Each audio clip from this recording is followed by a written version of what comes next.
The Trump administration unveiled its budget proposal for the 2018 fiscal year. The federal government is expected to spend more than $4 trillion next year.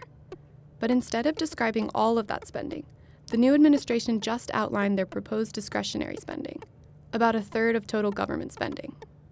And Trump is making some big changes. He's bumping up Defense Department spending, which already encompassed more than half of the discretionary budget.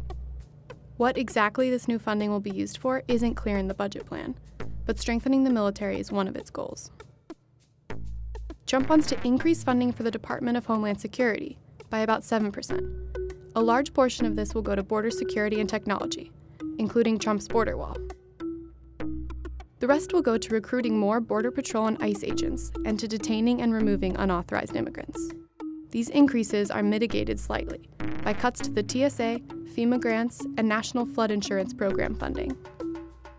And he's proposing an increase to the Department of Veterans Affairs to make good on his campaign promise to take care of our vets.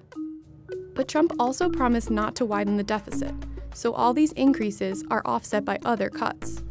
Big cuts in some cases.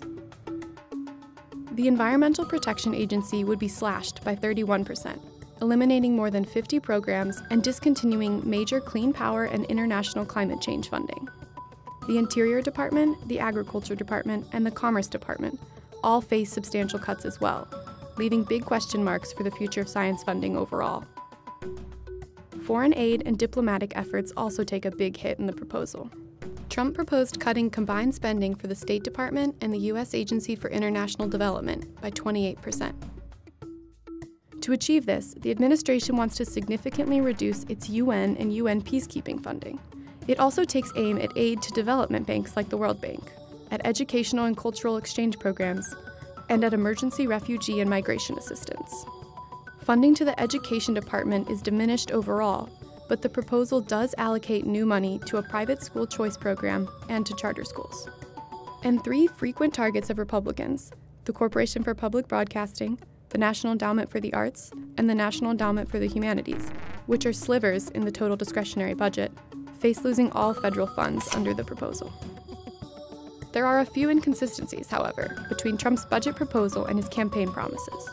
He pledged to want to eliminate all disease, yet cut spending for the National Institutes of Health by nearly 20%.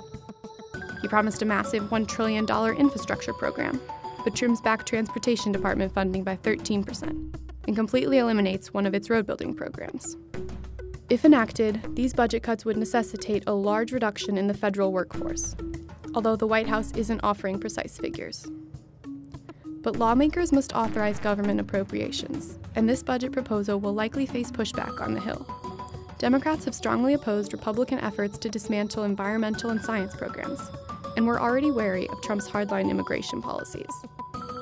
And even Republicans have voiced dissent over some of Trump's cuts, especially to foreign aid and diplomacy. The White House and Congress have some time to negotiate the funding levels for the 2018 fiscal year, but they must also meet an agreement over funding levels until then, from May until October 2017. The existing budget bill expires at the end of April, so short-term budget negotiations have a tight deadline.